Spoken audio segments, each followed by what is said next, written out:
Assalamu alaikum and good morning, class. I hope that you all are fine and enjoying your classes. Welcome to your science class. I am your science teacher, Miss Nida Zamurd. Students, open your books, page number 132. Write down date and day at the top of page like this. Date is 21/2021. C.W is for classwork and day is Wednesday. Students we were discussing about how the earth moves. Earth की movement को हम discuss कर रहे थे and I told you in previous lecture that earth moves in two ways. ठीक है, एक वो सूरज के अराउंड मूव करती है, that movement is called revolution. ठीक है, जस्ट लाइक अदर प्लैनेट्स, जैसे बाकी के प्लैनेट्स सूरज के गिर्द मूव करते हैं, बिल्कुल उसी तरह से अर्थ भी मूव करती है। ये देखिए, सेकेंडली अर्थ रोटेट्स अलॉन्ग इट्स एक्सिस, अपने एक्सिस के अलॉन्ग रोटेट करती है and this rotation causes day and night. ठीक है, फिर हमने देखा था कि अर्थ की जो रोटेशन है वो हमें कैसे अफेक्ट करती है, या अर्थ की जो मूवमेंट है उसका क्या हम पर कोई असर होता है। ठीक है, अर्थ मूव कर रही है कॉन्टीन्यूसली अपने एक्सिस पे भी और अराउंड द सन भी, लेकिन हम इस मूवमेंट को फील नहीं कर सकते। Why? Because everything on the surface of earth including us is moving at the same speed. ठीक है, everything on the surface of earth including us is moving at the same speed. Earth के साथ साथ हर चीज़, even कि हम भी same speed पे move कर रहे हैं, इसी वजह से हम अर्थ की स्पिनिंग को फील नहीं कर पाते। सो कम टूवर्ड्स द टॉपिक कि अर्थ की मूवमेंट हमें कैसे अफेक्ट करती है, या अर्थ जो मूव करती है क्या उसका हम पर कोई असर होता है। Yes, it affects us in two ways. Due to rotation of earth we face day and night. जब अर्थ अपने एक्सिस के अलॉन्ग मूव करती है तो उसका जो पार्ट सूरज के सामने आ जाता है, इट हैज़ डे टाइम, और जो पार्ट सूरज से दूर होता है, इट हैज़ नाइट टाइम। तो इस तरह से ये जो टाइम्स का साइकिल होता है डे और नाइट का, ये रिपीट होता है। सेकेंड जो थिंग है that is seasons. You know that in Pakistan we face 4 types of seasons, summer, winter, autumn and spring. तो वो सीजन्स का जो चेंज होना है वो क्या है, वो कैसे होता है? That happens due to movement of earth around the sun. जब अर्थ मूव करती है सूरज के गिर्द तो उससे क्या होता है, सीजन्स चेंज होते हैं। Now how this happens, let's start. The seasons, we get more sunshine in summers than in winters. आप सबको पता है कि जो समर सीज़न होता है, यानी जो गर्मी का मौसम जिसे हम कहते हैं, गर्मी के मौसम में सनशाइन हम ज़्यादा रिसीव करते हैं, ज़्यादा तेज़ धूप होती है सर्दियों के मुकाबले में, विंटर सीज़न के मुकाबले में। ऐसा ही होता है ना। अब ये क्यों होता है? This happens because of the revolution of the earth around the sun. ये होता है कि गर्मियों के मौसम में हमें ज़्यादा सनशाइन मिलती है एज़ कम्पेयर टू विंटर। ये ज़मीन की सूरज के गिर्द रेवोल्यूशन का नतीजा है। Let's see now why this happens. देखते हैं कि ये क्यों होता है। While revolving around the sun, the earth is tilted to one side. We say that it is tilted on its axis. अगर आप देखें तो अर्थ ये मूव कर रही है सूरज के गिर्द, ये थोड़ा सा टिल्ट हुई हुई है। क्या ये सर्कल बिल्कुल सीधा है? ठीक है, मतलब सर्कल की तो ऑब्वियसली सारी साइड्स इक्वल ही होती हैं, या उसके कोई आप कह लें कोई कॉर्नर नहीं होता, लेकिन अगर आप देखें तो ये जो सेंट्रल पॉइंट है, ऐसे लग रहा है कि ना कि अर्थ थोड़ी सी टेढ़ी है, ऐसे टिल्ट हुई हुई है, मुड़ी हुई है नीचे की तरफ। इन चारों पिक्चर्स में आप देख सकते हैं, यानी कि वो सेंट्रल पॉइंट बिल्कुल स्ट्रेट नहीं है सन के सामने। ये जो इमेजिनरी लाइन है जो उसका एक्सिस है, जिसके अलॉन्ग अर्थ रोटेट करती है, अर्थ जो है वो अपने एक्सिस पे थोड़ा सा झुकी हुई है। ठीक है, क्या होता है कि जब सन के अराउंड मूव करती है अर्थ, अर्थ अब एक साइड पे थोड़ा सा झुकी होती है। कहा यह जाता है कि it is tilted on its axis, कि वो अपने एक्सिस पे झुकी हुई है।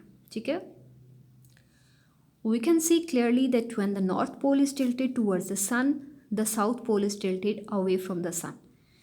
अब आप देखिए, मैं लास्ट लेक्चर में हमने ये भी पढ़ा था कि there is an imaginary line in the centre of earth, जो कि अर्थ को 2 हाफ सर्कल्स में डिवाइड करती है, नॉर्दर्न हेमिस्फेयर और साउदर्न हेमिस्फेयर्स। ठीक है, तो हम इस पिक्चर में क्लियरली देख सकते हैं कि जब नॉर्थ पोल जो है it is tilted towards the sun, तो क्या होता है, the south pole is tilted away from the sun. ठीक है, इस पिक्चर में आप देखिए, और इसी तरह से when the south pole is tilted towards the sun, the north pole is tilted away from it. ये देखिए, ये साउथ पोल है, ये जब सन की तरफ टिल्ट हुआ हुआ है तो नॉर्थ पोल जो है वो सन से दूर है। ये आप इस पिक्चर में देख सकते हैं, ये देखिए, ये साउदर्न हेमिस्फेयर है, it is tilted towards the sun. अब ज़मीन का ये हिस्सा साउथ पोल जो है वो सूरज की तरफ झुका हुआ है। जब ये हिस्सा सूरज की तरफ झुका हुआ है तो ये देखिए नॉर्थ पोल जो है वो सूरज से दूर है, ठीक है, दूर झुका हुआ है। इसी तरह से जब north pole is tilted when yes north pole is tilted towards the sun, ये देखिए ये नॉर्थ पोल है, it is tilted towards the sun, तो साउथ पोल जो है it is tilted away from the sun. बात आपको समझ आ गई कि जब साउथ पोल सूरज की तरफ झुका होता है, टिल्ट हुआ होता है, तो नॉर्थ पोल सूरज से दूर टिल्ट हुआ होता है। सिमिलरली जब नॉर्थ पोल सूरज की तरफ झुका हुआ है तो साउथ पोल सूरज से दूर झुका हुआ है, ठीक है। ये होती हैं ज़मीन की कुछ पोजिशंस। अब देखते हैं कि इनका इफेक्ट क्या है, सीजन्स कैसे चेंज होते हैं। The half of the earth that tilts towards the sun gets longer hours of sunshine and has summer. The half that tilts away from the sun has lesser hours of sunshine and has winter. अब इस सारी जो हमने situation discuss की, इसका affect क्या होता है कि अर्थ का वो half which is tilted towards the sun, it gets longer sunshine, ठीक है। ये देखिए जैसे ये साउथ पोल है ना, it is tilted towards the sunlight, ठीक है। तो उससे क्या है, या इस पिक्चर में भी आप देख सकते हैं, it is tilted towards the sunlight. ये देखिए north pole is tilted towards the sun, ठीक है। ये जो नॉर्दर्न हेमिस्फेयर है ये सन की तरफ जब टिल्ट हुआ हुआ है तो अर्थ का यानी कि आधा हिस्सा सन की तरफ झुका हुआ है, तो it is getting longer hours of sunshine. इसमें क्या होगा कि सनशाइन का ड्यूरेशन ज़्यादा होगा, ठीक है ना, समझ आ गई, दिन बड़ा होगा। तो इस टाइम पे क्या होगा, इट हैज़ समर। ये आप देख रहे हैं June 21 क्या हो रहा है, बात आपको समझ आ रही है। 2 हेमिस्फेयर्स है, northern hemisphere and southern hemisphere. Movement के दौरान अर्थ जो है it is tilted towards the sun. अब जब नॉर्दर्न हेमिस्फेयर सन की तरफ टिल्ट हुआ हुआ है, ठीक है, तो it is receiving longer hours of sunshine. यहाँ पर क्या होगा, सनशाइन का ड्यूरेशन ज़्यादा होगा and it has summer season.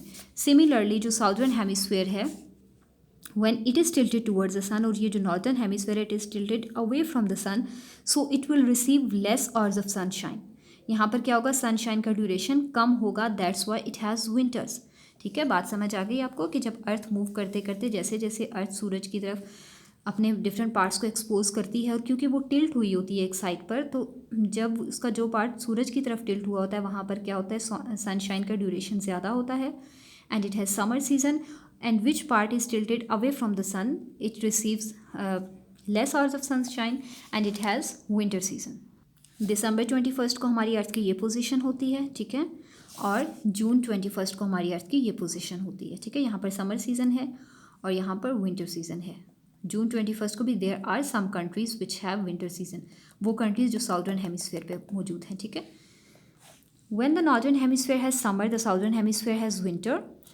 And when the northern hemisphere has winter, the southern hemisphere has summer. Thus, when it is summer in Pakistan, it is winter in America. अब जब northern hemisphere में summer season होता है, ये देखिए northern hemisphere is having summer, obviously जून में, ठीक है। हम northern hemisphere में मौजूद हैं, हमारे यहाँ जून में क्या होता है, गर्मी होती है, तो उस टाइम पे southern hemisphere में सर्दी का मौसम होता है। ऑल्दो वो जून है, लेकिन ये डिपेंड नहीं करता कि मई जून है, डिपेंड करता है अर्थ की पोजीशन क्या है। तो when it is summer in northern hemisphere, it is winter in southern hemisphere, and when it is winter in northern hemisphere like this in December, ये नॉर्दर्न हेमिस्फेयर जो it is tilted away from the sun, it is winter in northern hemisphere, so at that time it is summer season in southern hemisphere. तो क्योंकि पाकिस्तान और America आपको पता है कि they are located at the opposite sides of the earth, so when it is summer in Pakistan, it is winter in Australia. America की भी आप एग्जांपल ले सकते हैं। सो यहाँ पर जो एग्जांपल गिवन है वो पाकिस्तान और ऑस्ट्रेलिया की है कि जब